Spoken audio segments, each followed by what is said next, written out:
ظلموا أنفسهم ذكروا الله فاستغفروا لذنوبهم ويغفر الذنوب إلا الله ولم يصروا على ما فعلوا وهم يعلمون.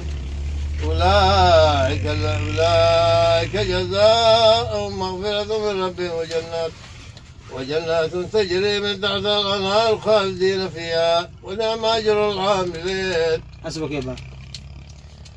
أسأل الله مساءكم أحبتي بكل خير أينما كنتم. رسالة للآباء: تابعوا أبنائكم في هذا الشهر الفضيل حتى إذا كانوا ما يعرفوش يقرؤون، تابعون يلتحقوا بالحلقات القرآنية اللي في كل قرية تحصل حلقتين أو 3 أو 4.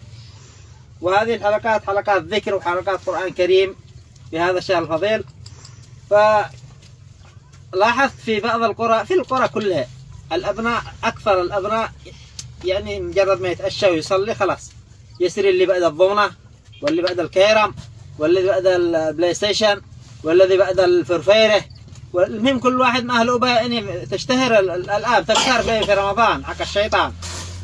فمن الأفضل تتابعون أبنائكم يلتحقون بالقرآن. الذي ما يعرف يقرأ، حتى الذي ما يعرف يستمع ويلاحظ ويحرص يشوف كيف بعض الكلمات، يتعرف على القرآن.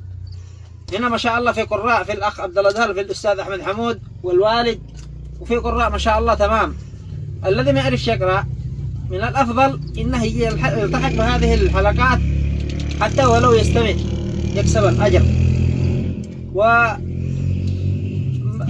أن أرسل لكم هذه الرسالة ولو قاطعنا يعني القراءة، ولكن أيوة نشتينا نوصل رسالة للجميع. وتحياتي لكم جميعا.